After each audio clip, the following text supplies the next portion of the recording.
Bienvenue à tous. Alors aujourd'hui, une fois n'est pas coutume, on va vous faire une petite vidéo de présentation du M870 Marui équipé du kit Angry Gun monté en HPA. Grosse nouveauté aujourd'hui, je vais faire cette petite vidéo avec notre ami et fidèle client Patcher du Mopac, à qui appartient le 870. Patcher, première question, pourquoi t'es-tu tourné vers nous pour monter ce kit HPA sur ton M870? Bah déjà parce qu'on se connaît déjà bien et je sais que tu fais du super taf. Merci. Donc voilà. Ensuite, pourquoi passer en HPA? Tout simplement parce que moi je joue que au GBBR. Ouais. Donc acheter une bouteille de gaz à 10 ou 15 euros tous les week-ends, ça commençait à faire cher. Donc autant investir une bonne somme dès le départ dans du HPA. Sachant qu'on est sur une base en moyenne de moins de 200 euros, on va dire bouteille régule et valve. Voilà, ouais. Ça se rentabilise assez vite, Donc on est voilà. d'accord. Donc aussi pour l'autonomie. Ouais.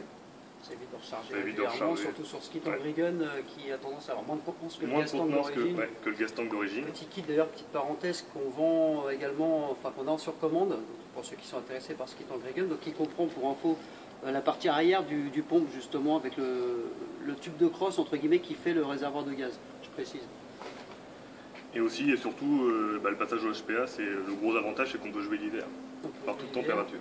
Et puis petit plus qui a quand même son importance, je pense, sur des répliques typiquement du pompe qui sont vraiment plus utilisées sur du CQB. C'est qu'on peut régler la puissance. Voilà, donc ça on va le voir juste après, on fera un petit test passage puissance, réglage de pression pour voir à peu près justement quelle puissance minimale on peut descendre.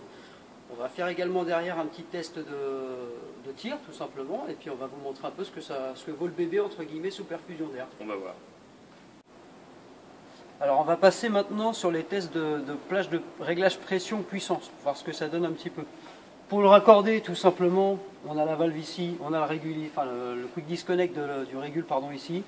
Vous venez dessus, vous pressez en avant. Pour le même principe, je vous montre pour l'enlever.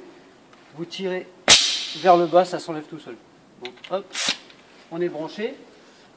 Pour ce petit test, on va passer là sur une pression, on va commencer de 70 PSI, comme vous pouvez le voir ici.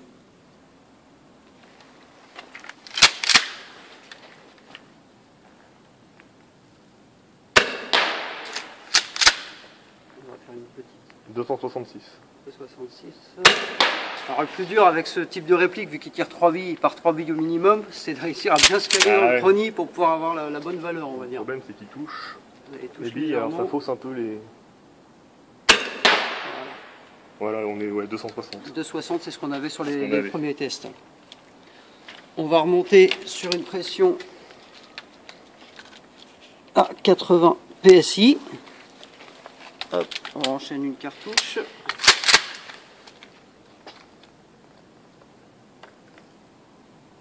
Ce qui nous donne un 2,93.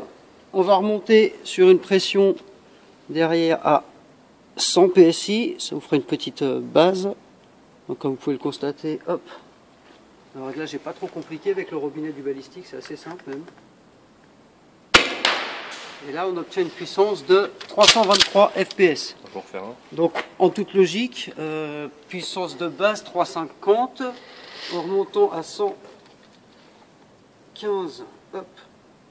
115, j'ai légèrement dépassé. Alors pareil, petite info, moi je redéfais complètement le balistique pour être sûr de ne pas avoir de variation faussée sur la pression. Pour le remettre quand on dépasse et qu'on veut se remettre légèrement en dessous. Je trouve que c'est beaucoup plus simple et pérennisant sur la suite. Donc là on est sur une pression à 115 PSI, comme vous pouvez le voir ici. Et à 115, on devrait repasser plus aux alentours théoriquement des 340, 350. Là, on est sur du 3,48, donc vous voyez, on est sur une pression entre guillemets jouable largement après sur des longues distances, sachant que c'est un pompe qui tire en plus suffisamment loin. Si je me souviens bien, ça c'est à peu près la puissance d'origine au gaz. Ouais, tu es sur des 3,50 je crois, sortie de boîte annoncée, qui te permet une portée de 45 mètres à peu près. Au moins 40 mètres. Au moins 40 mètres, on va dire, billes groupées, le gros avantage du Marui 870 surtout c'est ça, c'est que les billes restent vraiment groupées sur un multi-shot. On va maintenant passer sur des tests de tir, tout simplement, voir un peu ce que ça donne en termes de rapidité de pompage, entre guillemets, sans mauvais jeu de mots. Et puis vous allez voir ça, tout simplement. Et c'est parti.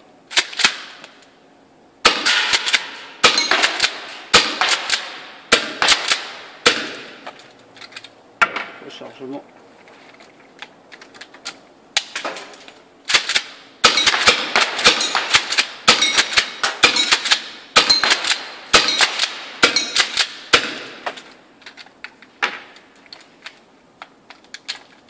qui est pas mal aussi sur le 870, c'est le mode tir rapide. On reste appuyé sur la détente tout en pompant.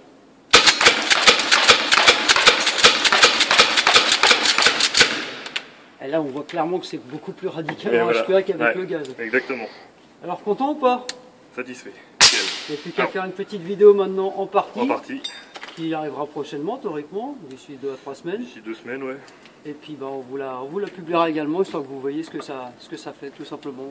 Un M870 sous perfusion d'air sur une partie d'airsoft. Voilà, ça promet. En espérant que cette petite vidéo vous ait apporté quelques éléments de réponse, du moins. C'est toujours sympa de voir une nouvelle réplique tournée en HPA. Et puis comme d'habitude, si vous avez la moindre question, n'hésitez pas à nous contacter sur airsofthorizon.fr ou venir directement nous voir en shop. Comme ça, à la limite, vous pourrez profiter de notre accueil chaleureux et de nos nombreux conseils techniques pour un peu que vous ayez des questions à nous poser là-dessus. Écoutez, nous, n'hésitez pas. Et puis je vous dis à la prochaine pour une prochaine review. À la prochaine, les amis. Salut.